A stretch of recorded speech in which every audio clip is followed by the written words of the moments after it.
नमस्ते बच्चों। अब तक हमने कई पाठ पढ़े। उनमें आपको कई कवियों के बारे में बताया, लेखकों के बारे में बताया, ठीक है ना। कोई कवि के बारे में या लेखक के बारे में मालूम है क्या क्या बताया था हमने? हरिशंकर परसाई, हजारी प्रसाद, इस तरह से कुछ कवि और लेखकों के बारे में बताया था ना।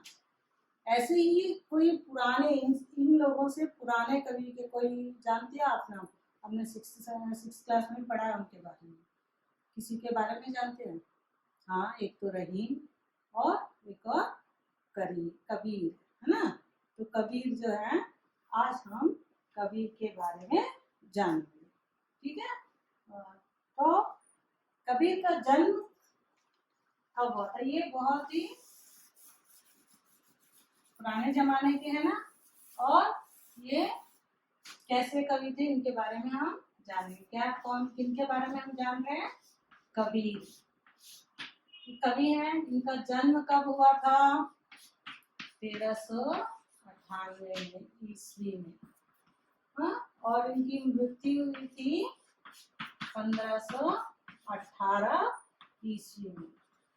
क्या था इनका जन्म? 1398 ईस्वी में और मृत्यु 1518 ईस्वी में हुई थी। और ये क्या थे? कवि थे। और क्या करते थे? भक्त थे। और ये अपने परिवार का पालन पोषण जुलाहे के रूप में करते थे। कपड़ा बुनकर उनका पालन पोषण करते थे। और इनकी विधाएं क्या थी? ये कविताएं कैसे लिखते थे? कविता, दोहा और शबद, रामायणी, ठीक है। इस तरह के कई कविताएं, दोहे, शबद, रामायणी, ऐसे उन्होंने बहुत से ग्रंथ लिखे हैं, कविताएं लिखी हैं। इनकी जो ये कविताएं, दोहे सब थे, उनकी कौन से ग्रंथ में थे? ये बीजक और साखी, इस तरह के ये थे, ठीक है। इनमें उन्होंने इनकी बीजक में बहुत से दोहों को रखा गया है, साखी में इनके दोहों को रखा गया है। इस तरह ये इनका जन्म हुआ था।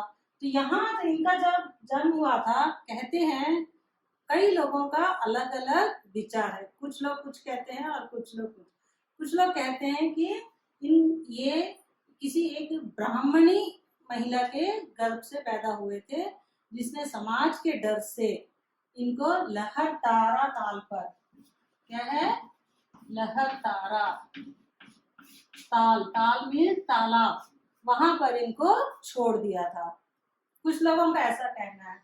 और कुछ लोग कहते हैं कि इनका जन्म लहर तारा ताल में उपजे कमल के पुष्प जो होता है ना, कमल पुष्प, उसके ऊपर बालक के रूप में हुआ। इस तरह 2-3 मत हैं। और जो इनको जिन्होंने पाला था, उनका नाम था नीरू और नीमा।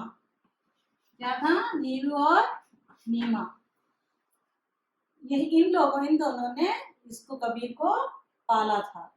तो कुछ लोग कहते हैं ये हिंदू हैं, और कुछ लोग जो कहते हैं कि ये ब्राह्मणी औरत के गर्भ से जन्मे, तो वो हिंदू मानते हैं। और कुछ लोग कहते हैं नहीं, ये मुसलमान है। पर इनका पालन पोषण किन्होंने किया? नीरू और नीमा ने किया था, ठीक है बच्चों। और क्या कहते हैं ये कि इन लोगों का क्या था? इनकी जब ये थोड़े बड़े हुए, युवावस्था में पहुंचे, तो बचपन से इनका नीरू और नीमा बहुत ही गरीब थे। तो उसको कबीर को पढ़ा नहीं सके, मदरसा नहीं भेज सके, तो उन्होंने पढ़ाई नहीं की। पर थोड़े बड़े होने के बाद ये रामानंद के शिष्य बनने के लिए कोशिश की। इन्होंने क्या बनने की कोशिश की? रामानंद के शिष्य। किसके? रामानंद, आचार्य रामानंद के। पर जब ये इनके पास गए और इनसे कहा कि शिष्य बना लीजिए, तो इन्होंने मना कर दिया। तो इन्होंने मना कर दिया, पर कबीर जी माने नहीं। उन्होंने मन में ठान लिया कि मैं तो इनका शिष्य ही बनूंगा। और इसके लिए उन्होंने बहुत सोचा विचारा और बहुत प्रयत्न किए। उसके बाद एक बार इनको एक विचार आया। क्या विचार आया? ये जो रामानंद जी थे, तो सुबह सुबह 4 बजे के करीब ये गंगा नदी के पास जाते थे और वहां पर पूजा पाठ स्नान पाठ करके वापस आते थे। तो ऐसे ही तो वो कौन सा गंगा का कौन सा घाट था? पंचगंगा घाट, जहां पर ये जाकर स्नान करके वापस आते थे। तो कबीर ने क्या सोचा? अब उन्होंने प्लान किया कि मैं कैसे भी इनका शिष्य बनना है मुझे। तो उन्होंने सोचा और एक उपाय सोचा, और वहां वो सुबह सुबह उस पंचगंगा घाट के पास गए, और जो वहां सीढ़ियां थी गंगा नदी के पास जाने की ऊपर से, तो वहां पर जाके एक सीढ़ी पर लेट गए। कौन लेट गए? कबीर जी। कहाँ लेट गए? पंचगंगा घाट के सीढ़ियों पर। क्यों लेटे वो वहां पर? क्या करने के लिए? इन आचार्य रामानंद जी का शिष्य बनने का प्रयत्न में उन्होंने ऐसा किया कि गए वहां लेटे। तो 4 बजे का समय कैसा होता है? सुबह का बहुत थोड़ा अंधेरा ही रहता है, इतना रोशनी नहीं रहती। तो रामानंद जी आए वहां पर और धीरे धीरे वो सीढ़ियां उतरने लगी। सीढ़ियां उतरते समय जब लेटे हुए कबीर को उन्होंने देखा नहीं, और उनका पैर उसके ऊपर लग गया। क्या होता है बच्चों, जब किसी के हमारे पैर लग जाता है तो हम क्या कहते हैं? सॉरी सॉरी बोलते हैं ना। तो पर उस जमाने के वो थे, वो भक्त थे, तो उनके मुंह से, किसके मुंह से? रामानंद जी के मुंह से राम राम निकला।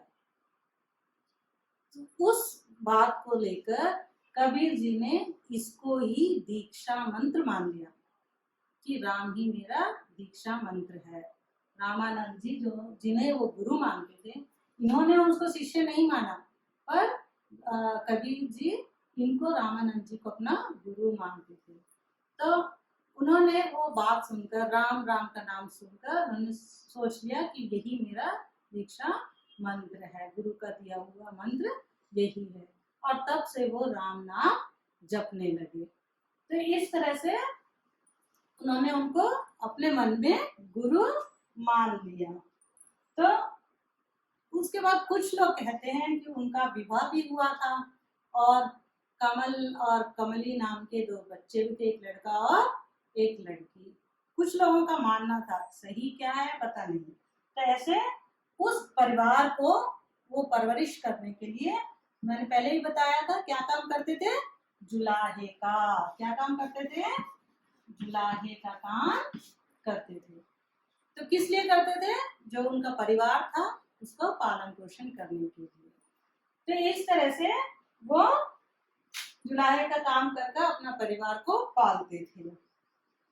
और इनका मानना था कि व्यक्ति का जो है, उनका जो भी फल मिलता है उनके कर्मों के हिसाब से मिलता है, ना कि भगवान के कि भगवान सब कुछ दे देगा।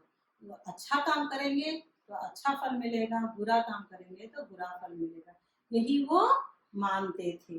और इसको सिद्ध करने के लिए उन्होंने क्या किया कि मगहर नाम के प्लेस में गए। कहाँ पर? मगहर। ये गांव है, काशी के पास ही है। पर सब ज्यादातर लोगों का मानना क्या है, काशी में कोई किसी की मृत्यु होती है तो वो सीधा स्वर्ग जाता है, हेवन में जाता है। तो इन्होंने, यह जरूरी नहीं है कि ऐसा वहां पर ही मरे तो जाएगा करके, उन्होंने यह सिद्ध करने के लिए वो जब उनका अंत समय आया, उन्हें लगा कि मैं अब ज्यादा समय नहीं रहूंगा, तो वो मगहर नाम के गांव में चले गए और वहीं पर उन्होंने अपने प्राण त्याग किया। और आजकल भी उनकी समाधि वहां पर है। तो कहते हैं कि इन्होंने जब लिखा था तो हमने कहा शुरू में कि अनपढ़ थे, इन्होंने पढ़ाई लिखाई नहीं की, तो कैसे लिखा उन्होंने? तो जब ये बड़े होकर गुरु की दीक्षा लेकर गुरु रामानंद जी को गुरु मानकर उन्होंने राम नाम जपना शुरू किया। उसके बाद से उन्होंने जो कुछ भी मुंह से बोला, जो दोहों के रूप में, साखियों के रूप में जो कुछ बोला, वो सब उनके शिष्य जो जिन किनके शिष्य, कबीर के शिष्यों ने उसको लिखितबद्ध किया, लिखा। कबीर को लिखना पढ़ना नहीं आता, वो अनपढ़ थे, तो वो जो बोलते थे, सिर्फ बोलते थे, उनके मन में जो आता था वो बोलते जाते थे, और उनके जो शिष्य थे उसको लिपिबद्ध करते चले गए। इस तरह उनके लिखे हुए दोहे हमें मिले हैं। और क्या है, इनकी भाषा को क्या कहते हैं, सधु खड़ी। क्या कहते हैं, सधु कड़ी। इनकी भाषा को सधु कड़ी कहते हैं। और इनकी भाषा में क्या है, राजस्थानी, हरियाणी, पंजाबी, इस तरह की आसपास की सारी सारी भाषाओं का मिलन होता है। हर भाषा से कुछ ना कुछ शब्द लिए हुए होते हैं, तो इनकी, इसलिए इनकी भाषा को पंचमेल खिचड़ी कहते हैं। खिचड़ी का मतलब मालूम है, कुछ चीजें, 4-5 चीजों को मिला के जो बनाई जाती है। तो इसी तरह इनकी जो भाषा है वो भी, इनकी भाषा में ये हरियाणा, पंजाब का और राजस्थानी भाषाएं मिली होने के कारण उनकी भाषा को भी सधु कड़ी कहते हैं एक तो, और एक पंचमेल खिचड़ी भी कहते हैं। इस तरह उन्होंने इसका, इनके बारे में हमने जाना कि ये कैसे थे, क्या करते थे। अब हमने देखा, अब इन्होंने बहुत कुछ लिखा, हमने कहा तो ऐसी ही साखियां,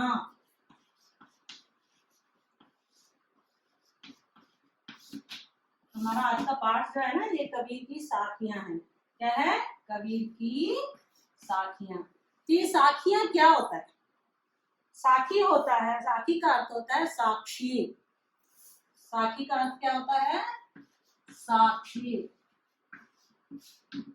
साक्षी जानते हैं किसे कहते हैं, हम पिक्चरों में देखते हैं ना, साक्षी आता है कोर्ट में, एक आदमी को ले आते हैं, यही है साक्षी, इसका जुर्म हुआ है या नहीं, इसने देखा है, इस तरह से प्रत्यक्ष साक्षी बोलते हैं। ऐसे किसी चीज को देखा हुआ, साक्षी का संस्कृत शब्द है साक्ष्य।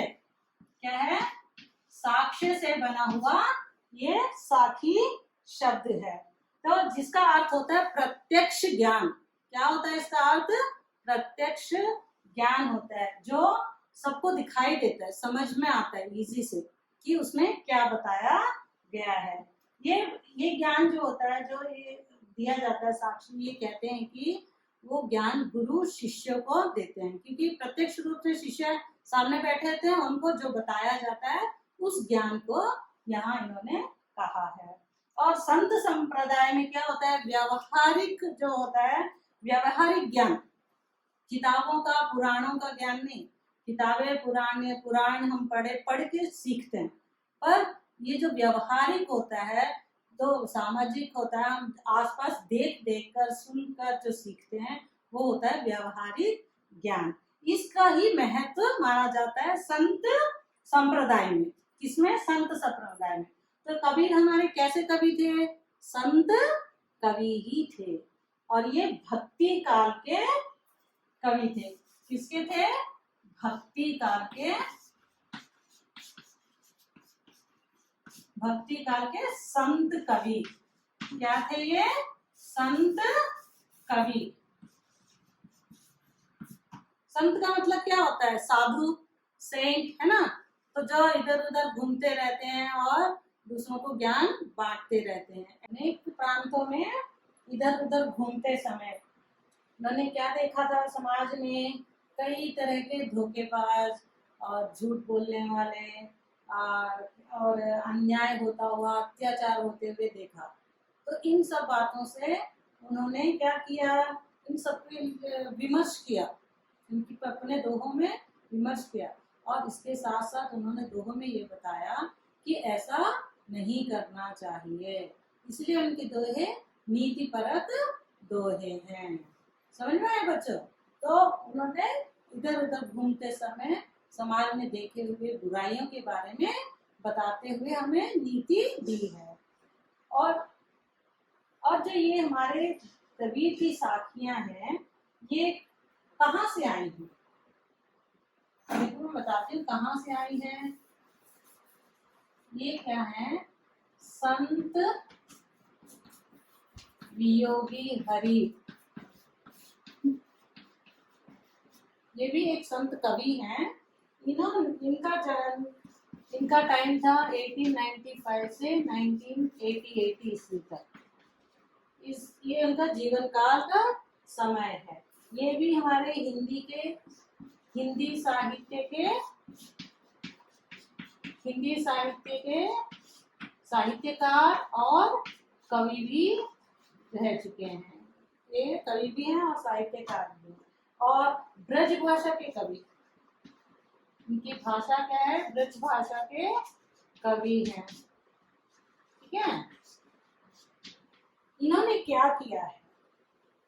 इन्होंने क्या किया है कि जो पुराने लोगों के कई संत, जो साधु संतों की वाणियां हैं, जैसे हमारे कबीर हैं, उनकी जो बातें हैं, उनकी जो साखियां, उनके दोहे जो हैं, उन सबको, पुराने लोगों की सब वाणियों को एक जगह इकट्ठा किया। और इकट्ठा करने के लिए उन्होंने कहाँ इकट्ठा किया उसको? सुधा सागर में नामक एक ग्रंथ लिखा, संत सुधा सार। ये इनका एक ग्रंथ है जिसमें कि इन्होंने कबीर जैसे और भी कई संतों के वाणियों को एक जगह लाकर रखा है। इस संकलन में से ही हमारा पाठ कबीर की साखियां लिया गया है। समझ में आया? सुधा सागर क्या है? सुधा सागर इनका ग्रंथ है जिसमें कबीर के जैसे संतों के दोहों को, उनकी वाणियों को इकट्ठा किया, संकलन किया। संकलन करना मतलब होता है एक जगह रखना, इकट्ठा करना। यहाँ तक उन्होंने इसमें किया है, जो हमारे पाठ का दिया गया है, कबीर की साखियां। ठीक है बच्चों? हाँ देखो बच्चों, ये साखियां जो है ना, इस तरह के दोहों के रूप में बताई गई हैं। ये दोहा क्या होता है? किसे कहते हैं दोहा? तो ये होता है 2 लाइन से बना हुआ, 2 लाइन में वाला, और इसमें 4 चरण होते हैं। यहाँ से यहाँ तक एक चरण, यहाँ से यहाँ तक एक चरण, ये तीसरा चरण, ये चौथा। इसमें ये 4 चरण होते हैं, और ये मात्रिक छंद होता है। क्या होता है? मात्रिक छंद। मात्रिक छंद होता है। ठीक है बच्चों? ये और इसमें आगे हम एक बार ये सुन लेते हैं, आपको याद रहेगा आपको। एक बार आप सुनेंगे, सुनना चाहेंगे? पसंद आएगा देख के आपको। सुनिए। साधु की पूछ लीजिए ज्ञान, जाति न पूछो साधु की पूछ लीजिए ज्ञान, मोल करो तलेवार का, पड़ा रहन दो म्यान कबीरा, पड़ा रहन दो म्यान, जाति न पूछो साधु की पूछ लीजिए ज्ञान, जाति न पूछो साधु की पूछ लीजिए ज्ञान, मोल करो तलेवार का, पड़ा रहन दो म्यान कबीरा, पड़ा रहन दो म्यान। अच्छा है ना बच्चों? बहुत अच्छा लगा ना? ये इसके बारे में, इन दोहों के बारे में, ऐसी ही और भी दोहे हैं, साखियां हैं, इनके बारे में हम कल पढ़ेंगे। और ये मात्रिक छंद क्या होता है, इसके बारे में भी हम कल के पाठ में पढ़ेंगे। ठीक है बच्चों? धन्यवाद।